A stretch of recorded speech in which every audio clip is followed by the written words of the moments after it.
that guy? Well, one thing I'm thinking about as kind of one of my primary roles as an electric guitar player is to not just play the chord progression. So like that song is, if we were looking at a chart, we'd see D, G, B minor, G.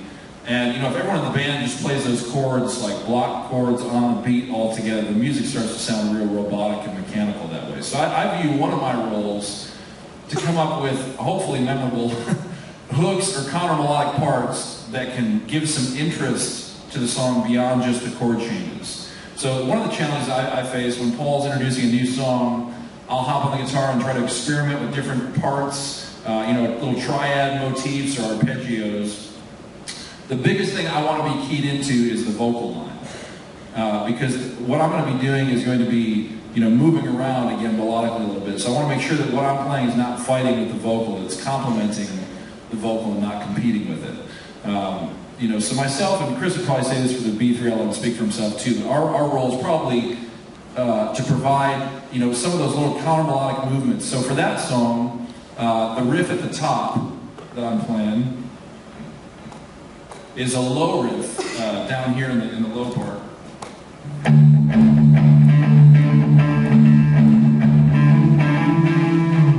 Which, just in general, just real quick, I won't take long, but just in general, I'm oftentimes thinking higher up the neck, especially in light of Paul's guitar. If he's playing chords down low, I'm thinking, how can I get up higher so that our two guitar sounds are spread out more and complement each other in that way?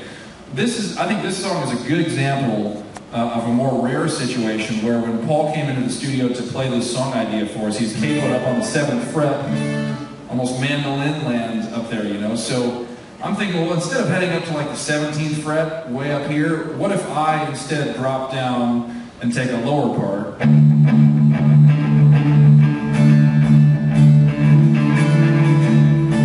You know, so there we're kind of doing the reverse role of what we would normally do. But the reason I think it's a good example to talk about is because there's some good guidelines as far as thinking about, you know, electric guitar players, we talked about this a lot in the class, thinking higher up the neck.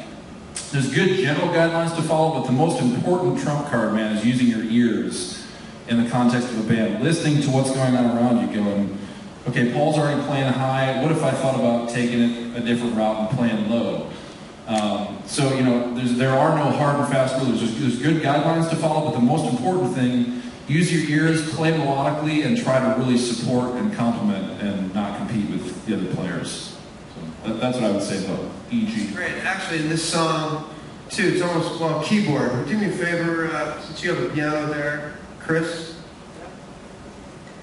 Get you this. Actually, Michael, you have a piano there? Is it a piano sound? Alright, so basically a band is like a piano, so that's Michael. He's playing it. Oh. Now an octave up from that is Ben playing his thing.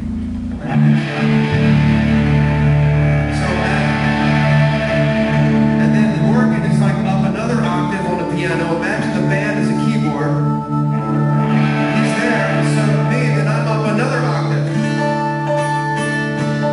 So in other words, we're instead of all playing in the middle of the piano, the bass player's boom, and then Ben's here, and then octave, and then another octave. Not quite an octave, whatever.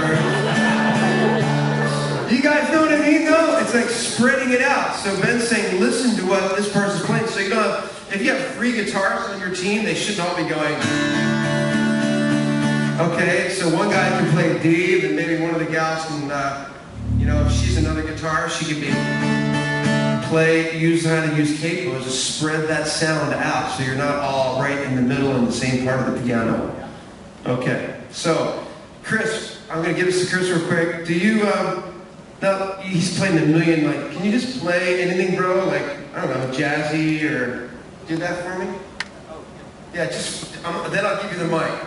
I just want you guys to hear Chris, I don't know, like Beethoven or jazz or anything, like anything come to mind.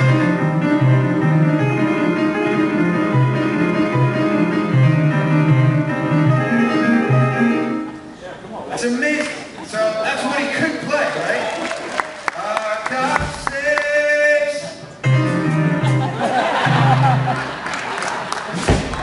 Check out that. This is a phrase I want you to think about. The humility of restraint. Look at what he chooses to play on this chorus. And I don't play on the intro or the verse, so I'm trying to be disciplined. And in reference to what Paul's saying about dynamics and letting the song build, I'm saving my entrance on the organ for the chorus. I got saved. I got saved. There is hope. 2 notes. In your name. 3 notes. I just respect that, man. I respect the humility it takes. So maybe somebody needed to hear that. Maybe there's a keyboard player in here that needs to learn to sit on their left hand once in a while and just play 2 notes. Now, Chris has been in situations, right, where you're leading as a keyboardist, then that's a whole different mentality, right? If it's just you, let's just say, what if it's like you and a drummer and 2 singers? Then you would think differently, right? Absolutely. I probably wouldn't play the B3. I'd probably play a piano part on that song if we didn't have all this other stuff going on. And I'd definitely be down in the lower register, trying to bring some low end and some bottom in that frequency keyboard, when we talk about the keyboard.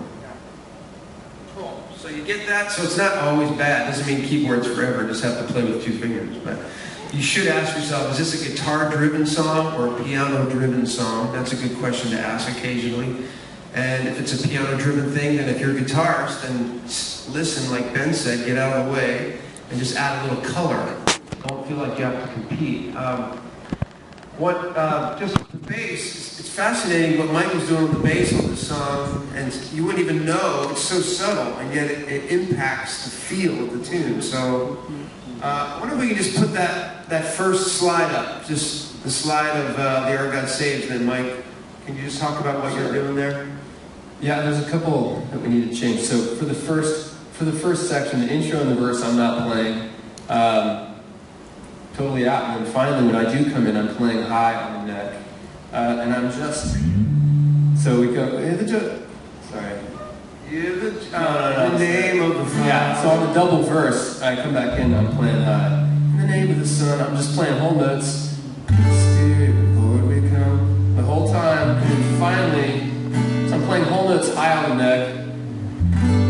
And then finally, at this pre-chorus, I come down to my lower register and I start playing cut notes, which just adds an intensity, kind of an anticipation for the chorus. If I were to let my notes connect, it has a different effect than if I'm cutting off the end of the note. These are small details, but they make the difference in setting up the chorus. It really makes, the dynamics that we have as bass players in relation to this neck are not how loud we play or putting on a pedal that boosts our sound. It's more so where we play on the neck and our dynamics in relation to subdivision and what register we're in. So as I'm coming closer to that chorus, I start to let those notes connect a little more. Hear the joyful sound, and the world will see that. And you notice God says, and I'm just letting those 8 notes connect. Says, no passing tones, just staying in the pocket.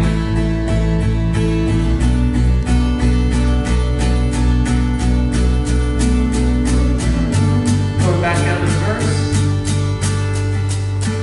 In the name of the Father. So actually, we have to correct that. So that's like 8 notes he's doing there. Actually, no, it's quarters. Sorry. I usually do 8 notes. I was following that. On the second verse, there's, as we're letting this song build, in our heads we're arranging this, and we, when you work on a CD, you kind of lock it into a good arrangement, and we follow that in general.